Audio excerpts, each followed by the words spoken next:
მინდა მივესალმო ჩვენს გამორჩეულ სპორტსმენებს, რომლებმაც სულ ახლახანს მილანში 2026 წლის ზამთრის ოლიმპიადაზე უდიდეს წარმატებას მიაღწიეს.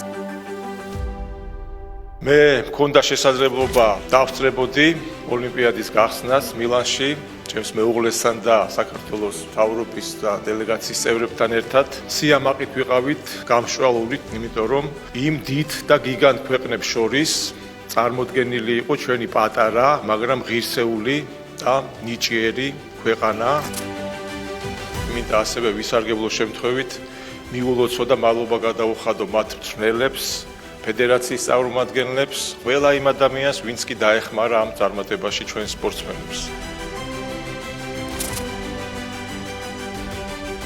სპორტსმენების ცხოვრებაში მუდმივად თამდევია წარმატება და წარუმატებლობა. არასოდეს არ მიგვიტოვებია დამარცხებული სპორტსმენი. ყოველთვის ვართ სოლიდარულები, ვეხმარებით რომ განაგრძოს თავისი მოღვაწეობა და მიაღწიოს შემდეგ წარმატებას. ასევე ძალიან მნიშვნელოვანია გამარჯვებულთან დამოკიდებულება. ჩვენ ყოველთვის თანაზიარი ვართ მისი გამარჯვების. ყოველთვის ვცდილობთ შესაბამისად შევაფასოთ და დავაფასოთ მათი ღვაწლი ქვეყნის წინაშე.